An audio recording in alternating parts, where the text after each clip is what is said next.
Hey guys, I'm Dan Hursell, and over the last 11 years, I've been known for someone who's built online businesses, big communities, helped a lot of people change the way they think about life and start to really develop a mindset that gives them a better quality of life essentially, and being reasonably successful, I'd say. But I'm stepping into this new era where I feel very, very strongly about how people are on the inside, not just the outside. And I decided to build a brand called Led From Within. And the idea is really taking an inner audit and seeing what really drives us, where people's real belief systems and faith lives. And I just believe that most people are not living, they're performing. Today, I'm taking on a challenge, taking on a few questions so that you can get a little bit of an understanding of who I am and what I believe.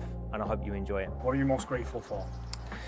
Yeah, it's a big question. I think there's a lot of things to be grateful for, of course, family, friends, opportunities. But I'd have to say, for me, I have to look back and realize how grateful I am and how lucky I was to have mentors in my life, and mentors that took me and took me in the right direction, because obviously it's a lot of noise out there. And the more I see, the more I realize how lucky I was to have good mentors who kept me on a good road. What's the importance of having good mentors, and do you think that's missing in today's society Yeah. for young men? Yeah, 100%. I feel like there's a lot of buzzwords in entrepreneurship, and mentor is definitely one of them. You know, everyone calling each other their mentor based on their results. But really, what people don't understand is mentorship is a two-way street. There's a mentor and a mentee. And so they just assume because this person's got the results, they'll take me there. And so there's a lack of transparency. And also, like, mentorship is someone that's done it over a long period of time and has the capacity to take you on the road as well. And not everyone you follow is the person that's influencing you. So it's really important to pick the right person to follow, to really follow them, really take their advice, advice on board, and follow them for a duration and not get led astray, which a lot of people are. They're being so led astray by so much noise and different people. But how does that play into your views on kind of like what good leadership looks like? A great leader has a leader. You know, we're all being led by something, and I would say the foundation of a great life and a great person and a great leader stems from their faith, being led by God. And that's why I built a brand. The brand that I'm building, the message is being led from within, which ultimately means being led by the Holy Spirit. And, you know, the Bible says not to lean on our own understanding. And I think a lot of people, in entrepreneurship, when things are going well, we become our own God. And so the industry and the whole, everything revolves around us. And it's very self-fueling. But really, to have real like wisdom and knowledge is to understand the wisdom of God first. So faith has to be the foundation of everything. Otherwise, you'll lean on your own understanding. Do you feel like there's a decline in people kind of leaning on faith and religion as like a base of their morals and values? Yeah, again, it's the society we're in. It's a bit of it's become like something that's cool. So we got a lot of like lukewarm spiritual people. So like when things are going well, it's like, oh, thank God, God is the greatest. And they just say it to feel or look spiritual, but really it's all about them. And your walk with God is a relationship at the end of the day. It's something that takes time. It's something that you water and nurture over a long period of time. And so I think we're in this kind of like lukewarm, fashionable, spiritual place. And most people want all the praise, and really, you know, like they're kind of just like almost faking being spiritual or religious or whatever. People are taking solo journeys that actually shooting themselves in the foot. They can't do things all by yourself. 100%. Like, I'm massive on leadership, and people have this perception that the leader sits at the head of the table, but the leader serves the table.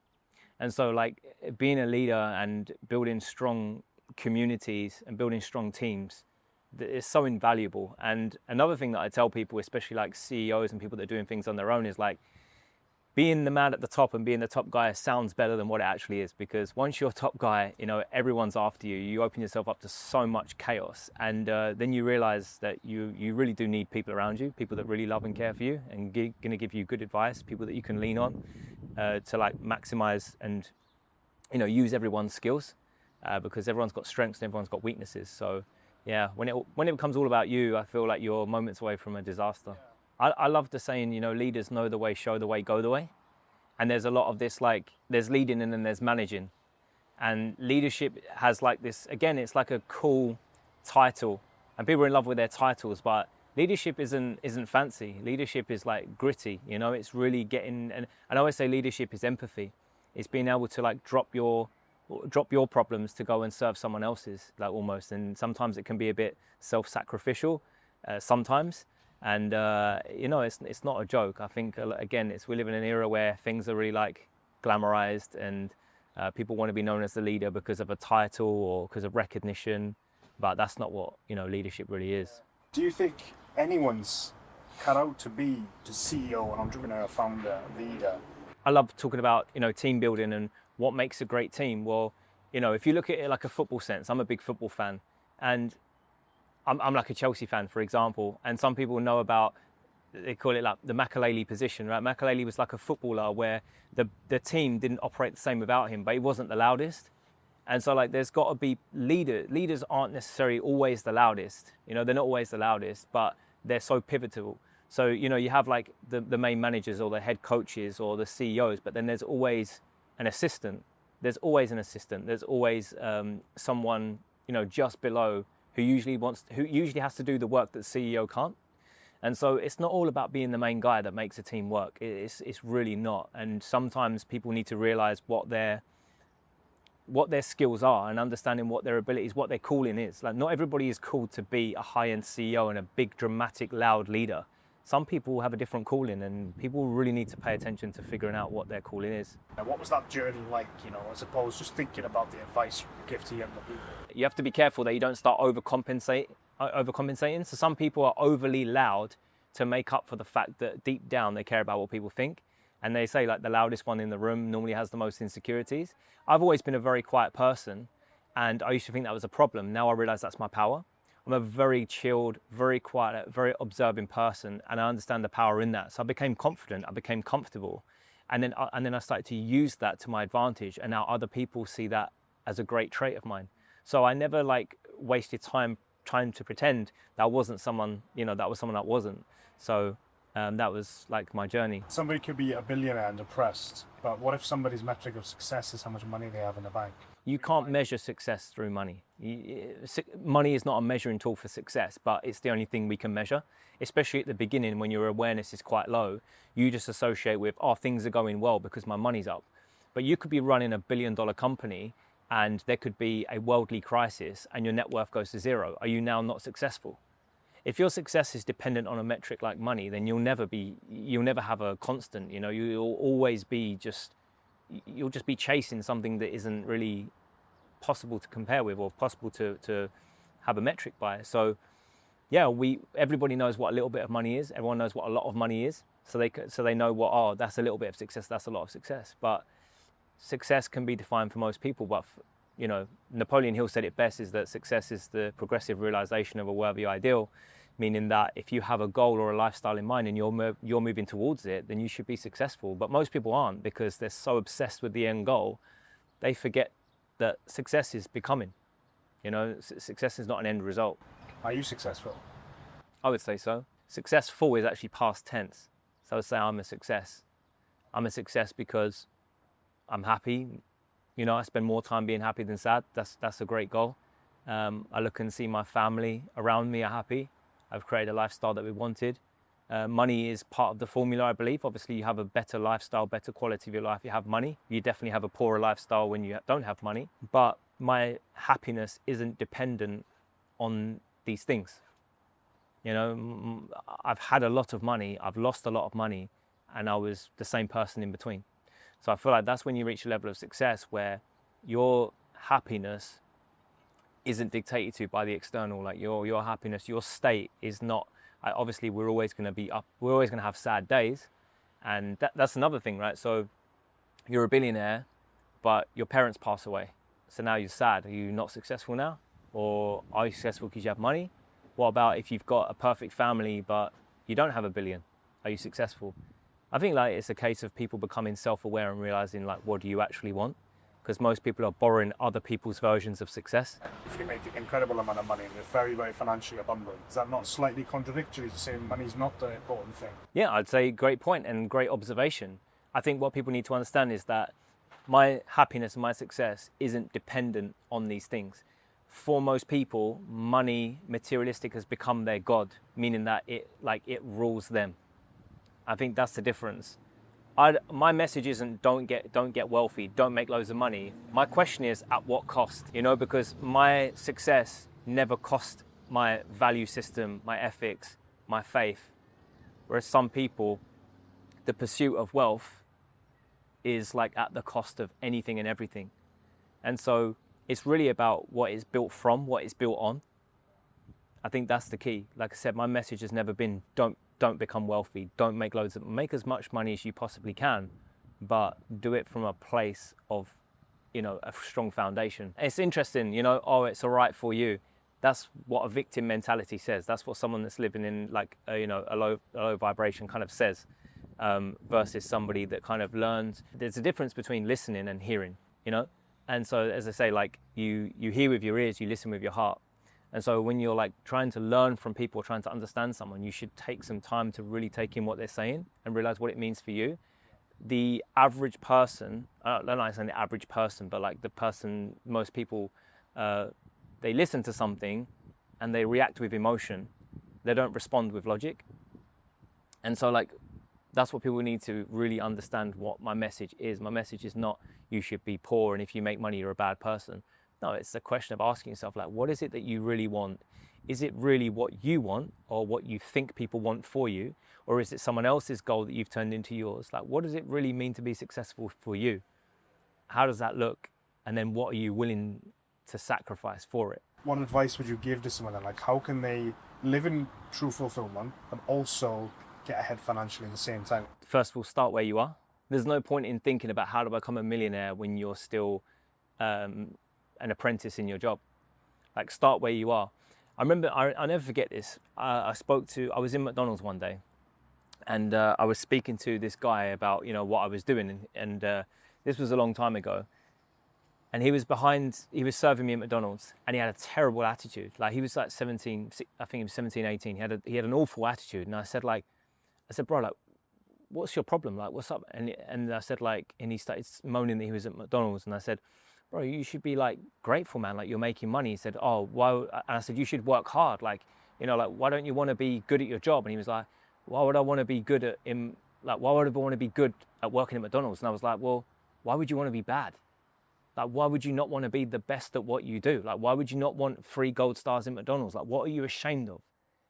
And it's like, these people have like it starts with like self-worth, self-image, and operating from a place of excellence. If you're in a job right now, be the best at the job. Whether you like it or not, that's what you chose. Start where you are. Develop a spirit of excellence, of doing things well, of showing up on time. Learn the principles of what success looks like now, so that when you start to get there, the skills are already sharp, I used to work on a building site, and if the person I worked with sees this, he'll probably laugh, because I used to be on my phone quite a lot as I got into entrepreneurship. But from school, I was always on time. I was always at school. I had a great attendance. When I worked, I was working on a building site. I loved what I did. I always showed up. I never took days off. I took pride in what I was doing. And so those habits started to build. Then I understood the power of being good at what you do, having a thorough understanding. So when I started to learn about economics and learn about finance, I really understood economics. I really understood finance. Then when I started to trade, I carried those skills forwards and so on and so forth. So it's starting where you are. What was your specific journey? I should first of all give a shameless plug, because I do have a part series on Spotify where people can literally see a 6-part series of everything, because one of the most beautiful things about life is that we all have a story and we all have a journey. And I believe that the story's unwritten. I do believe that there is a destiny for all of us. I do believe that there's a calling for all of us, but that's the wonderful thing about life, is that we have a free will. And so I always had this inner passion and drive to want to be successful. I didn't know what that was at the time, but I just wanted to rectify situations I had when I was younger, not having enough money, seeing my, mum not happy, working all the time. So I'd already had like inside motivation. And so when I was in university, I would just try things out. I got scammed so many times. I sent people money on the internet. I tried trading, but it wasn't real trading. Again, I got scammed on that. I threw money into trying to build e-commerce. So I tried everything. And then one day I got invited by a friend's dad into an opportunity. And I remember sitting there thinking, yeah, this is it for me. And you know, like I'd had a lot of disappointments in my life, so I was ready to commit to something. What I've been doing now, I've been doing for 11 years. That's over a third of my life. If the person listening to this, I want to ask them, when was the last time you stuck at something for 11 years other than breathing? Like, when was the last time you committed to something for 11 years? And so when I made that decision, you know, commitment is doing what you say you'd do long after the mood you said it in has left you. So everybody loves to say, they go out, they see someone in great shape, they don't feel in good shape, I'm going to get in shape, because they're highly motivated and the adrenaline's running and emotional imbalance or whatever. And then when it comes to actually doing it, they fold. For me, I already had like a very big motivation level. So I found that opportunity and I was like, this is what I want to do for the rest of my life. And I said to myself, I'm going to give myself 18 years to make this happen. I still remember to the day, they said, if you do this, this and this, you can make 10K per month within 18 months. And I was like, the situation I'm in right now, that's not possible, because I was so shy. I was riddled with like anxiety. I couldn't speak. So I said, I'm going to give myself 18 years. I was 22 at the time. So I said, if I'm 40, making 10K per month, that's amazing. That's what I said. And so I set myself up to win, because everyone around me was saying, I'm going to give this 30 days, 60 days, 90 days. Most people give something 6 months at most. But I've got like a resilience level, which is like, when I do this, I'm going to do it forever. And so that journey, as you can imagine, there's a lot that goes in that 11 years. There's a lot of ups and downs, which we don't have time for. But I saw an opportunity. I got to work on it. I learned very quickly through listening to Jim Rohn and more timeless wisdom. I listened to more older personal development. I don't like new age personal development. So I listen to Jim Rohn, Elle Nightingale, Bob Proctor a little bit, but I prefer more like faith-based and like real old school like wisdom. One of the things I realized very early on is what Jim Rohn said, is work harder on yourself than you do on your work. He says on your job, but on your work in general. So I was always working so much harder on myself than I was working on getting sales. So when you talk about measuring success, most people were looking in and measuring my success by how my Instagram looks now. Is he driving a nice car now? Whereas I was in my own lane, just focusing on, like, my first goal was to learn how to shake someone's hand, believe it or not. To walk into a room and be confident enough to say, hey, my name's Dan, and shake hand, because I couldn't do that. And so that was my goal. Everyone else was trying to make 10K per month, but they're still working on site. So that was the insight. What would your advice be then when someone does start to get success and again they run away with it? First of all, you learn to enjoy the journey. As an entrepreneur, your money is compensation. Your compensation is related from the value you bring. And if you ever find yourself exceeding your value, very quickly it's going to come to an equal. Your income's going to drop, or you're going to have to become very valuable very quickly. I'll give you an example, like some people who get pushed into positions that they're not ready for, the pay goes higher, they have to rise to the challenge. They have to get better, they have to deliver, they have to perform. As an entrepreneur, it's very different because it's very unorthodox, so things can happen very, very quickly. The future belongs to those who believe. There's nothing wrong with having big goals, big dreams, and believing big, but we have to be careful we don't become a little bit too like delusional and a bit complacent. Complacency is something that kicks in a lot when you start to make good money. So my kind of message and my observation would be, what got you there? What got you there was sharpening your skills, growing in relationships, closing deals, all of these, and your expertise. So focus on the things that got you there, rather than, oh, I made 10K, now I want to make 100K. It doesn't just fall out the sky. It comes from you becoming more valuable. And I think that's the amazing thing about life these days and opportunities, is there's so much out there. What do you think has changed? Do you think it's harder, easier? You say it's easier. The world has certainly got a lot faster. It's a lot fast paced. The world is more accessible, Instagram, social media. And there's a lot more opportunities in terms of things to look at. So for people that don't have very high like emotional intelligence and people that are like very easily impressionable, it's more difficult, like for sure. But if somebody has like a strong like emotional intelligence, a driving motivation, like a big reason why, it's probably better than it could ever be for you. But your success is really the ability to decipher through information, because there's just so much out there. And there's so many people, you don't know who to follow. And that's why I say I'm very, very fortunate in that I've only truly followed 2-3 people maximum. And I still follow them people today. What did your lowest point teach you that your wings never could? I think adversity is the gateway to opportunity. Like every great opportunity came from some sort of adversity. When you look at investing, the greatest opportunities to invest come from recessions. Like right now, for example, again, this is kind of a not the best way of looking at things, but it's just a reality of life if you're an entrepreneur. Dubai real estate right now has crashed. So if you're an investor, it's a great opportunity to invest. In the next 2, 5, 10 years, the market will recover, and those that took action, paid off. Personal development is an interesting one, which I'd love to speak about as well, is that people do personal development when they're for the good times, but that's not why you do personal development. You do personal development for the bad times. And so adversity can teach you so much about yourself. You really see what you're made of. You really see what you rely on. You really see like what it means to be when everything's kind of taken away from you. And like for me, that's where I built the foundations of my life. That's where I really started to use faith, because as I said, like I had a come up, I made money and I lost everything. And I actually came to faith when I was in that down moment. And I realized like, wow, imagine having nothing but feeling like you have everything. So now everything that I have is like in addition to. So adversity is where all the lessons happen. It's where you figure out what you're really doing it for, where you develop grit, resilience. Adversity really reveals who you are. Transactional versus relational. Can you tell me a little bit about? Yeah, no, it's massive for me. Not just the UK, I think it's just the world, but we do live in more of a transactional society, where most people are looking at what they can get, and especially in business and more importantly friendships, it's like a true friend says like what's best for you is best for me. It's not about where I fit in the picture. And the same with like good business relationships. It's more about like what's best for you, how can I add value to you, versus what can I get out of this situation. I think if people operated more out of a relational sense, which is I value you regardless of what you can do for me, I just want to see you win, I just want to pour into your life, I just want to see you get better, as opposed to I'll help you as long as there's something in for me, or I value you dependent on what I get from you. I think that's why a lot of like business relationships are so short-lived.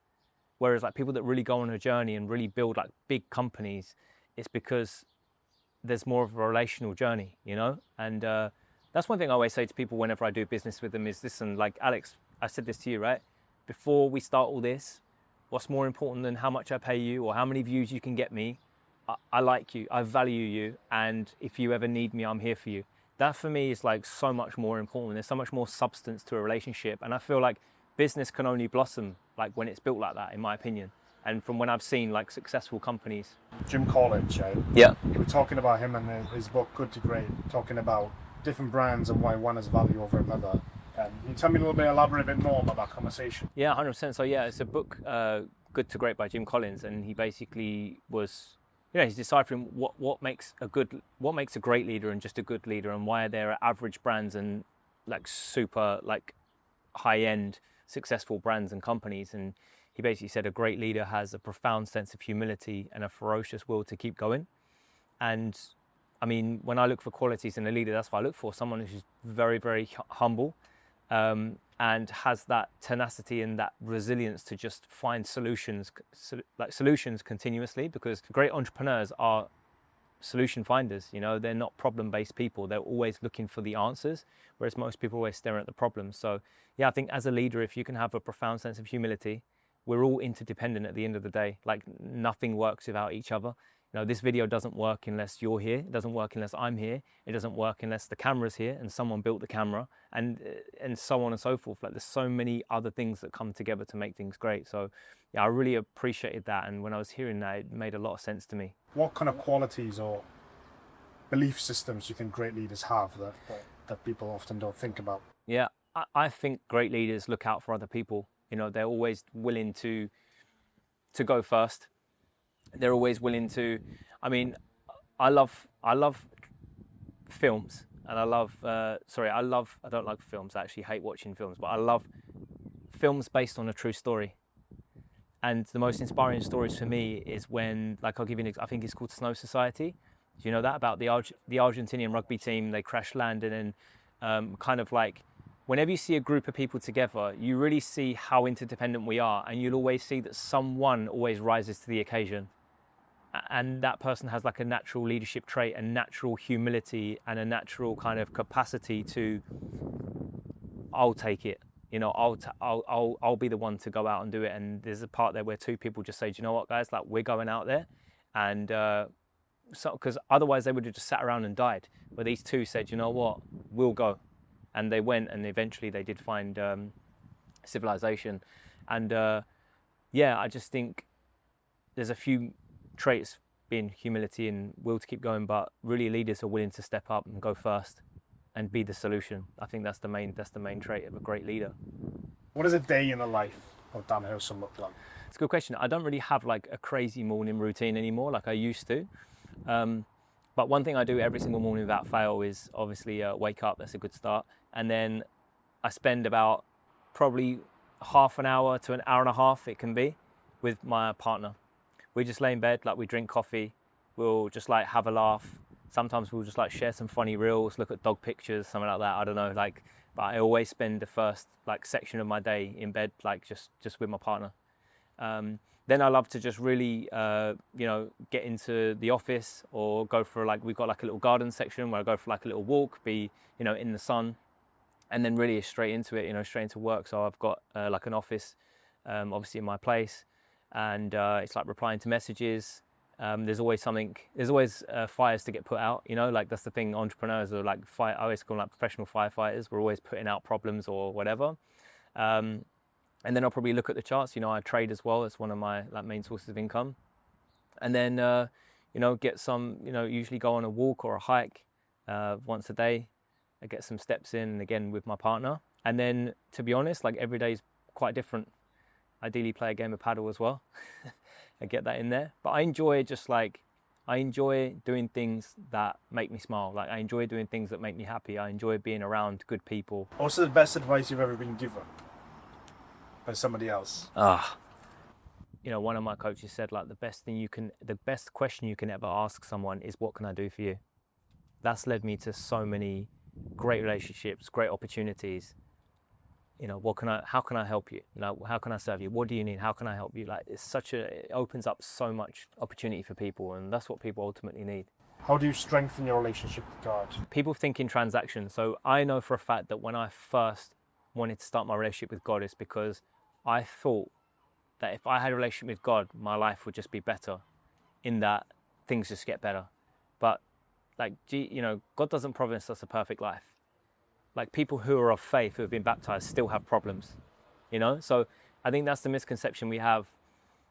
Having a relationship with God is like having a relationship with anybody else. Like you spend time with them, you spend time, you listen to them, you live in reading your Bible is the greatest way to get closer to God. A relationship with God is something that you have. It's private, and the evidence of someone that's having a fulfilled and a good relationship with God is the fruits they bear. Like it's who they are. I think a lot of people are attracted by this whole faith and God and spiritual and religious because they think in transaction. If I get good with God, then I can post up my story and then people will like me more, or maybe I'll be favored. And so people make money and they say, oh, glory to God, but they don't actually mean it. It's just like having a relationship with God. Imagine if everywhere you went, it was like Big Brother, and there was a camera watching you, everything you do. Would you act differently? I bet you would. For sure. Yeah? But that's what it's like with God. God sees everything we do. He's in everything that we do. And so when you have a relationship with God, you don't have to perform, like I said before, and you become more aware. And the reason why your quality of life gets better is because you learn to love God so much you don't want to do these things anymore. You don't want to do the things that upset him. And so it's a long process, and I'm by no means there yet in terms of, there's no perfection, but my life is just so much better with him in, and not in that because I know God, I have more money. That's not how it works, What goes fast doesn't last, what goes slow grows, Yeah. something like that. Yeah, 100%. I always tell people, think in decades, not days. And I'm a massive fan of playing the long game with everything. Like, take your time. And when it comes to building wealth, like making money, getting rich and building wealth, they're all completely different things. Like the idea of building wealth is a slow and steady. Like you don't build wealth in a day, you build it by the day. And so I'll give you a prime example. Like some people threw money into crypto, they had a bull run, bang, like they created a lot of money. But the problem is they weren't financially educated to hold on to it. So as a byproduct, most people went back to where they started and they're looking for another quick, lucky dip, which, crypto, there's more to the formula than just like throwing money and hoping for the best. Whereas wealthy people, they look for a 5 to 7% year, return on investment year by year, and they're looking 10, 15, 20, 30 years in advance. And so it's the same principle for business, same principles for friendship, same relationships. A lot of people are addicted to lust and these fast-paced relationships where I'm going to get with this person because they look good, but I actually don't know who they are. And so like everything in life is better when you play the long game. If you want to build a real fulfilled life and a sustainable life, like you say, what comes fast doesn't last, and what goes slow will grow is something that you can take like in your life in every aspect. One of my goals with the kind of what we're building is to help people, is to be thought-provoking, to have people really step back and evaluate and think. And I always use the term have an inner audit and really look at their life and figure out like, what does a great life look for them? Like, what does a life with meaning really look like? What does a life with purpose? Start to build your own life rather than letting so much in the exterior dictate who you are, what you do, and be very mindful of who's influencing you. I'm not here to say that I should be your coach or mentor or you should follow everything I say. I've just used time, experience to develop my own outlook on life. I wish for people to do the same, to take their time, think long term, have an inner audit of where they are. And I just want to see people, living a great life.